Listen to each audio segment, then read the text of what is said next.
கர்த்தருக்கு ஸ்தோத்திரம். இந்த நாளிலும் கர்த்தர் உங்களோடு கூட பேச இருக்கிற கர்த்தருடைய வார்த்தை சங்கீதம் 133 1வது வசனம். இதோ சகோதரர் ஒருமித்து வாசம் பண்ணுகிறது எத்தனை நன்மையும் எத்தனை இன்பமும் ஆனது. ஆமேன். சகோதரர் ஒருமித்து வாசம் பண்ணுகிறது எத்தனை நன்மை எத்தனை இன்பம்னு சொல்லப்பட்டிருக்கு.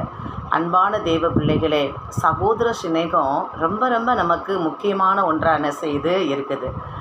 ஒரு தாயின் வயிற்றில் பிறந்த சகோதர சகோதரிமார்கள் நம்ம ஒற்றுமையாக ஐக்கியமாக இருக்கும்போது கண்டிப்பாக அங்கே நன்மை உண்டாகும்.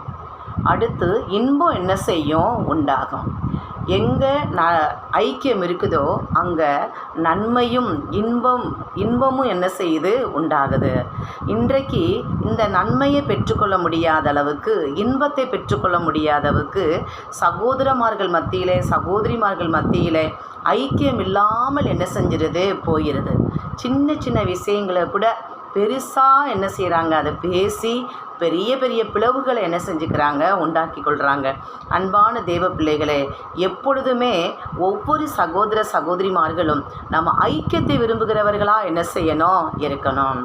சகோதர சிநேகம் ரொம்ப ரொம்ப முக்கியமான ஒரு காரியம். அடுத்து பார்க்குறோம், அதே 3வது வசனத்தில் சொல்லப்பட்டிருக்கு, எர்மோன் மேலும் சீயோன் பர்வதங்கள் மேலும் இறங்கும் பனிக்கும் ஒப்பாக இருக்கிறது. அங்கே கர்த்தர் என்றென்றைக்கும் ஆசீர்வாதத்தையும் ஜீவனையும் கட்டளையிடுகிறார். ஆமேன். எங்கு சகோதர சிநேகம் இருக்கோ அங்கே ஆசீர்வாதம் இருக்குது, அங்கே ஜீவன் இருக்குது. நித்திய ஜீவனை கர்த்தர் என்ன செய்கிறாரு? கொடுக்கிறார். நீண்ட ஆயுள கர்த்தர் என்ன செய்கிறாரு? கொடுக்கிறார்.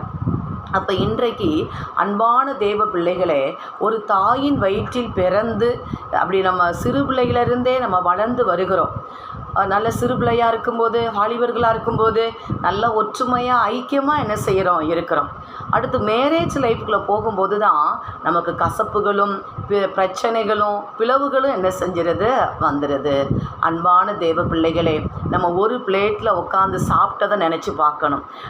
ஒரு சின்ன வீடோ பெரிய வீடோ அதில் நம்ம எல்லாரும் ஒன்றாய் சேர்ந்து அமர்ந்து நம்ம சாப்பிட்டதையும் நம்ம ஓடி விளையாண்டதையும் நம்ம கண்டிப்பாக என்ன செய்யணும்? நினச்சி பார்க்கணும். நம்மளுடைய பெற்றோர் வீட்டில் இருக்கும்போது எப்படிப்பட்ட சிநேகத்தோடு கூட இருந்தோமோ அதுபோல் நம்ம வாழ்நாள் முழுவதும் நம்ம சகோதர சிநேகத்தில் நிலைத்திருக்கும் போது நம்ம குடும்பங்களுக்கு நடக்க வேண்டிய நன்மைகளை ஏசப்பா நிச்சயம் நடத்தி கொடுப்பார். நம்ம குடும்பத்துக்கு கிடைக்க வேண்டிய இன்பத்தை ஏசப்பா நிச்சயம் கொடுப்பார். அது மாத்திரமா, நமக்கு கிடைக்க வேண்டிய ஆசீர்வாதத்தை ஏசப்பா நமக்கு என்ன செய்கிறாரு? கொடுக்கிறாரு. அதுபோல தீர்க்க ஆயுசையும் அங்கே என்ன செய்கிறாரு? கொடுக்கிறாரு. அன்பான தேவ பிள்ளைகளே, இந்த சகோதர சிநேகத்தின் மூலமாய் கிடைக்கிற அந்த இன்பத்தையும் நன்மையவும் ஆசீர்வாதத்தையும் அதுக்கடுத்து ஜீவனையும் பெற்றுக்கொள்ள முடியாத அளவுக்கு தான் பிசாசானவன் உள்ளே வந்து அப்படி ஒன்றாய் ஐக்கியமாக இருக்கிறவர்களை அப்படி என்ன செஞ்சிடான்? பிரித்து விட்டுறான். இந்த பிரிவினைக்கு காரணம் என்ன தெரியுமா?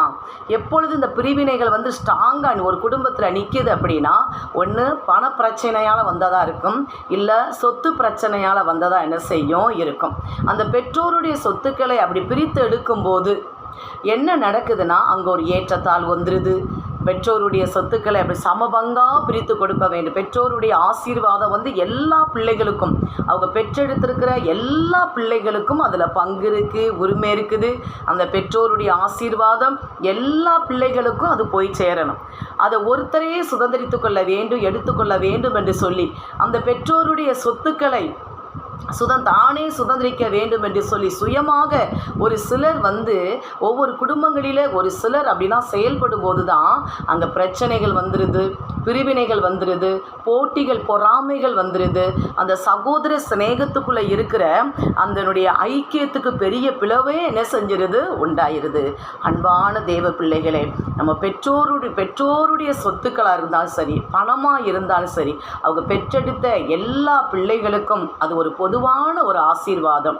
அது எல்லாருக்குமே கிடைக்க வேண்டும் என்று சொல்லி நாம் எல்லாருமே நினைக்க வேண்டும்.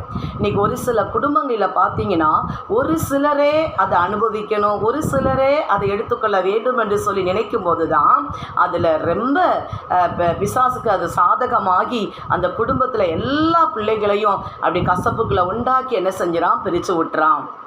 அப்படி சுயமாக அதை எடுத்துக்கொண்டாலுமே அதை எடுத்துக்கொண்டவர்களுக்கு அது ஆசீர்வாதமும் என்ன செய்யாது, இருக்காது. அதனால அவங்களுக்கு ஒரு உயர்வோ ஒரு ஆசீர்வாதமோ ஒரு முன்னேற்றமோ என்ன செய்யாது, கிடைக்காது. அது எப்பொழுதுமே அந்த பகுத்துண்டு அது எல்லாருக்கும் அதை ஒன்று போல நம்ம கொடுத்து அதன் மூலம் கிடைக்கிற அந்த சந்தோஷத்தையும் சமாதானத்தையும் நம்ம அனுபவிக்கும் போது அது கொஞ்சமாக இருந்தால் கூட, எப்படி 5 அப்பத்தையும் 2 மீனையும் ஏசப்பாவுடைய கரத்தில் கொடுக்கும்போது அதில் 5000 பேர் சாப்பிட்றாங்க. சாப்பிட்டு அதை மீதம் எடுக்கிறாங்க. காரணம், ஏசப்பா அதை ஆசீர்வதிக்கிறார். அப்போ இன்றைக்கு நமக்கு அது பணமாக இருந்தாலும் இடமாக இருந்தாலும் பொருளாக இருந்தாலும் அது கொஞ்சமாக அது பெற்றோருடைய கரத்துலேருந்து கிடைக்கிறதா இருந்துச்சு அப்படின்னா அதை ஏசப்பாவுடைய கரத்தில் கொடுத்து நம்ம ஜெபிக்கும்போது அது தேவன் ஆசீர்வதிக்கிறவராக இருக்கிறார். அதனால் எல்லாருமே பெற்றோருடைய அந்த பொருளாதாரங்களை நம்ம பிள்ளைகளை சுதந்திரித்து கொள்ளும்போது அது அவங்க பெற்றெடுத்திருக்கிற பிள்ளைகள் அது 5 10 பிள்ளைங்களோ 8 பிள்ளைகளோ அது எல்லாருக்கும் ஒன்று போல் நம்ம பிரித்து கொடுக்கும்போது தேவன் நிச்சயமாக அந்த ஆசீர்வாதத்தை கட்டளையிடுகிறார். அது மாத்திரமல்ல, அங்கே ஜீவனையும் என்ன செய்கிறாராம், கட்டளையிடுகிறாராம். பிரித்தெடுத்த அந்த சொத்துக்களையும் பொருள்களையும் பணத்தையும் அனுபவிக்கக்கூடிய தீர்க்க ஆயுசை கொடுக்கிறார், சரீர சுகத்தை கொடுக்கிறார், ஒரு பெரிய சமாதானத்தை கொடுக்கிறார். ஒருத்தரை வேதனைப்படுத்தி நம்ம அந்த பொருள்களை எடுத்து நம்ம அனுபவிக்கும் போது அது நமக்கு ஆசீர்வாதமோ சமாதானமோ என்ன செய்யாது, கிடைக்காது. அன்பான தேவ பிள்ளைகளே, நம்ம எல்லாரும் ஆண்டவருடைய பிள்ளைகளாக இருக்கிறோம். எல்லாருக்குமே எல்லா ஆசீர்வாதமும் என்ன செய்யணும், கடந்து போகணும். எல்லா இடங்களிலும் இதன் மூலம் ஒரு பெரிய சமாதானம், ஒரு சகோதர சிநேகம் நம்ம என்ன செய்யணும், உடன் பிறந்த பிள்ளைகளுக்குள்ள உண்டாயிருக்கணும். அதையெல்லாம் நினைத்து மனதில் வைத்து கொண்டு இந்த கடைசி நாட்களில் நமக்கு கிடைக்கிற கொஞ்சமான பொருளாக இருந்தாலும் அதை நிறைவாக சமாதானமாக எடுத்துக்கொண்டு நமக்குள் இருக்கிற அந்த சகோதர சிநேகத்தை இழந்து போகாதபடி எப்பொழுதுமே இந்த சங்கீதம் 133 சொல்லப்பட்டது போல ஆண்டவருடைய கரத்திலிருந்து நன்மையை பெற்றுக்கொள்ளும்படியாக, இன்பத்தை பெற்றுக்கொள்ளும்படியாக, ஆசீர்வாதத்தை பெற்றுக்கொள்ளும்படியாக, அதே போல ஜீவனை பெற்றுக்கொள்ளும்படியாக நம்ம சகோதர சிநேகத்தில் நிலைத்திருப்போம். எந்த காரியம் சகோதர சிநேகத்துக்கு விரோதமாக போராடுதோ, அது சொத்தோ பணமோ பொருளோ, அது எந்த காரியம் இந்த சகோதர சிநேகத்துக்கு தடையாக இருக்குதோ அதில் இருந்து ஒரு விடுதலை எங்களுக்கு தாங்க ஆண்டவரே, இதில் ஒரு சமாதானத்தை எங்களுக்கு தாங்க ஏசப்பா. இது நிமித்தம் எங்கள் சகோதர சிநேகங்கள் உடைந்து போயிடக்கூடாது, எங்கள் குடும்பங்களுக்குள்ள பிரிவினைகள் வந்துடக்கூடாது என்று சொல்லி எல்லாருமே விட்டு கொடுத்து மனப்பூர்வமாக எல்லாருமே பெற்றோருடைய சொத்துக்களை நம்ம சுதந்திரித்து கொள்ளும்போது தேவன் எல்லா மக்களையும் ஆசீர்வதிக்கிற தேவனாக என்ன செய்கிறாரு, இருக்கிறார். பெற்றோர் பிள்ளைகளுக்கு பொதுவானவர்கள். அதில் அவங்களுடைய ஆசைகள் அனைத்துமே அவங்க பெற்றெடுத்திருக்கிற எல்லா பிள்ளைகளுக்கு உரிமைகள் என்ன செய்யுது, இருக்குது. அதனால் அன்பான தேவ பிள்ளைகளே, நமக்கு கொஞ்சம் கிடைத்தால் நமக்கு ஆசீர்வாதமாக இருக்கணும்னா அதற்கு நம்ம எல்லா காரியங்களையும் சரியாக இருப்போம். கர்த்தர் நிச்சயமாக இந்த வசனத்தில் சொல்லப்பட்டது போல நம்ம சகோதர சிநேகத்தின் மூலமாய் கிடைக்க வேண்டிய ஆசீர்வாதங்களை நிறைவாய் பெற்றுக்கொண்டு அவருடைய நாமத்தை மகிமைப்படுத்துவோம். கர்த்தர் தாம் இந்த வார்த்தையின்படி நம்மளை ஆசீர்வதிப்பாராக. ஜெபிக்கலாம்.